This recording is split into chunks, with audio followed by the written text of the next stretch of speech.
Ecclesiasticus chapter 25, verse 16. Read it. I had rather dwell with a lion and a dragon. Okay, I'd rather dwell with a lion and a dragon. Read on. Than to keep house with a wicked woman. Okay, nobody wants a wicked woman. Okay, this is bottom line. You don't want to be in the house with them. I don't want to be on the planet with them. Okay, everybody understand that? Everybody got that? Okay, these are the words of the Almighty God. Everybody understand that? Whoever's getting offended at this, that's because it's, you are what it's talking about. Okay, that's why, again, if you come up in here and call me a nigger, okay, am I supposed to be offended? Of course I am, because you use that derogatory term towards black people. So of course I'm here to be, I'm gonna be offended at that. Everybody understand that?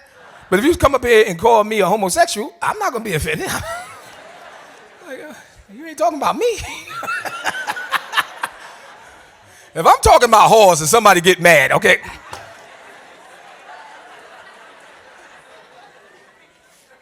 I guess you revealed yourself, okay? If I'm talking about wicked women and you sit up there getting upset, I guess you fit in the category, okay? But that's my topic. Okay, read it one more time. Tell them where you at. Ecclesiasticus chapter 25, verse 16. Read. I had rather dwell with a lion. Read it again. I had rather dwell with a lion. Come on. And a dragon. Read on. Than to keep house with a wicked woman. Than to keep house with a wicked woman. So it's basically letting you know that the wicked woman was something that was not desired. Okay. There was a period and there was a time on the earth where wicked women had to be ashamed of their wickedness. Do everybody understand that? That time is now gone. Okay. Wickedness is on display. It's marketed. Okay. Okay. And people aspire to be wicked. The more wicked, the more famous. Okay. Everybody understand that? So this is why the Lord said, I want this message out there that I'm about to put an end to this wickedness.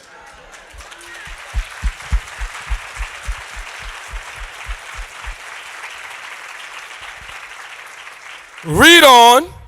Verse 17. Read on. The wickedness of a woman changeth her face. Come on. And darkeneth her countenance like sackcloth. Read on. Her husband shall sit among his neighbors, and when he heareth it, shall sigh bitterly. Okay, verse 17, the wickedness of a woman changeth her face. Okay, you can see the evil, okay? Remember what I said earlier? You ask somebody what's wrong. I said that a couple of days ago. They would tell you nothing and sitting there with the demon in their face, man. How you gonna tell me ain't nothing wrong and you sitting up there with a scowl? Huh? Okay, so what the Lord is basically saying is he know what he created and he know what he created us to be. And when you start stepping out of that order of what he created us to be and you start listening to Satan, then you're the opposite. You are the absolute opposite of what the Lord had intended for his creation. Do everybody understand that? So even the evil looks, okay? The evil eye. Do everybody understand that? That's something that a righteous woman is supposed to shun. A righteous woman is not supposed, you're supposed to be doing everything in your power to get the perception of wickedness off of you. I'm going to say that again. You're supposed to be doing everything in your power to get the perception, the appearance of evil off of you. Where somebody can't say this, whatever this is about, that it's about you. If they go into the scriptures and they're reading about evil, somebody can't say this is about, because if it is, then you got to start changing those type of behaviors. Do everybody understand that? Read on. And darkeneth her countenance. And darkeneth her countenance. Read on. Like sackcloth. Okay, changes her face. Okay, read on. Her husband shall sit among his neighbors, and when he heareth it, shall sigh bitterly. Okay, again, no glory comes to no family from somebody, the woman in that family that's wicked. The husband doesn't get any glory from you being wicked. The children doesn't get any glory if their mother is wicked. Okay, do everybody understand that? But they get shamed. Read on. All wickedness is but little to the wickedness of a woman. Okay, so I want y'all to understand that and hear that. Verse 19. Verse 19. We in Ecclesiasticus chapter. What chapter is this again? Verse 25. Verse 25, verse 19. Read it again. All wickedness is but little to the wickedness of a woman. Read it again. All wickedness is but little to the wickedness of a woman. Okay, so now it's just cursing women out. Y'all see that? Came here telling you the truth. It's cursing wicked women out, saying that any type of wickedness on the earth is little compared to the wickedness that can come from a wicked woman. Does everybody understand that? Read on. Let the portion of a sinner fall upon her. Let her get judged. Read on. Verse 20. As the climbing up a sandy way is to the feet of the aged. Read that again. What verse is that again? Verse 20. Read verse 19 one more time, please. All wickedness is but little to the wickedness of a woman. All wickedness is but little to the wickedness of a woman. Okay? Everybody understand that? All right, what verse we in? Verse 19. Read it again. All wickedness is but little to the wickedness of a woman. All wickedness is but little compared to the wickedness of a woman. Read on. Let the portion of a sinner fall upon her. So a wicked woman is going to get judged, and they're going to get judged for their wickedness. It's not going to continue to go the way it's going. The course of the world and what you see going on in the world is not going to just continue that way. The Lord is going to interrupt this, and he's going to bring severe judgments for their wickedness. Do everybody understand that? Read on. As the climbing up a sandy way is to the feet of the age, so is a wife full of words to a quiet man. Okay, so what the Lord basically telling that? If you're contentious, if you're argumentative, that's wickedness. Okay, that's not the way that a relationship is supposed to be. Okay, read on. Stumble not at the beauty of a woman. So now the Lord is giving men some advice. And the advice that he's giving them is that, look for qualities. Don't just look at the appearance of what it is that you want to marry and you want to spend the rest of your life with, but look for certain characteristics. Have standards. Do everybody understand that? Okay, it's not all about the way that they look. They could be indiscreet. They could be wicked. You understand that? Read on. And desire her not for pleasure. Go ahead. A woman, if she maintain her husband, is full of anger, impudence, and much reproach. Okay, again, this chapter is about what type of woman, everybody? Okay, so this is a wicked woman that if, the family falls on hard times and the husband is the one that's not working, and a woman is starting to maintain her husband, or she's starting to provide for the family, and she starts to get arrogant, she starts to get disrespectful because she's the breadwinner in the household. Those are things that the Lord considers to be wickedness. Do everybody understand that? Read on. A wicked woman abateth the courage. And what does that do to a man? It takes away his confidence. So you actually helping to destroy the family structure. Do everybody understand that? A wicked woman destroys the family. The precept for this is what the Lord says, that a wise woman will build her house, but a wicked woman will do what?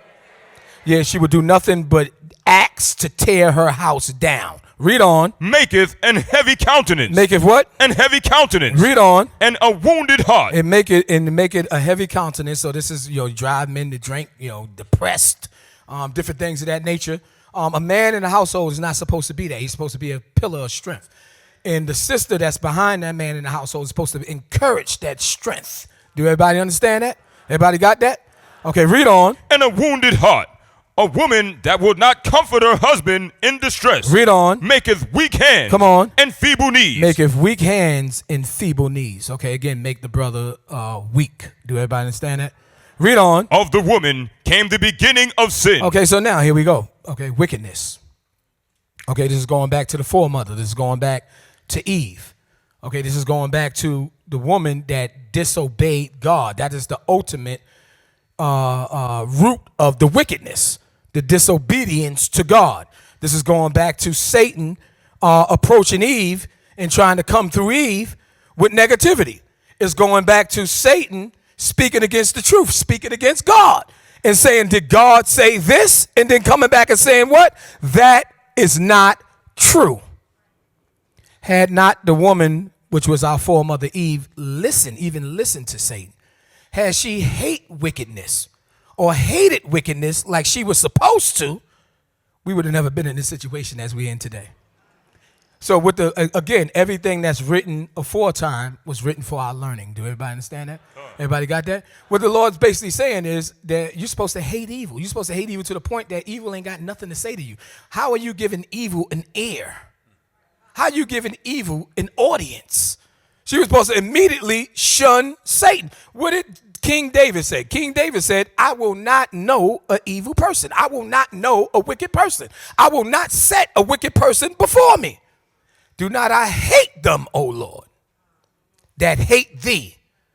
So when you have that kind of attitude, who can come to you and whisper in your ear about God? You ain't even trying to hear it. They ain't even going to have an opportunity to deceive you because you hate the sound of their voice. Did everybody understand that?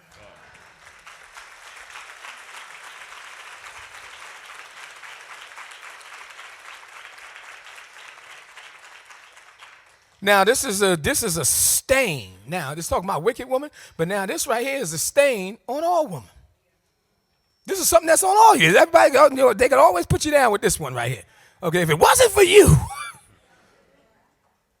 of the women, read that one more time. Verse 24. Come on. Of the woman came the beginning of sin. Read on. And through her we all died. That's going to end every argument. The argument could be about spaghetti tonight. I did not tell you I want them marinara sauce and not Alfredo. Well, what you go buy the Alfredo sauce? Dude, that's why we dying now, because of you. Right? You're the beginning of sin. Right?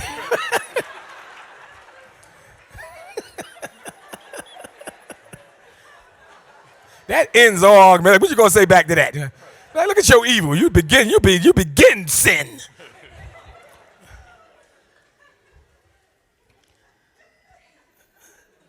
And that brings us to our topic. Understanding what is your role as the daughter of God. Why are you in the truth? You are in the truth, and it's going to start to, now it's going to start to clarify. It's going to start to become clear. You are in the truth to get this vibration, this ill reputation off of you. You are in the truth to show that what? Through her we all died, but guess what? Through Christ we all coming back, and we're going to be alive, and we're going to be righteous.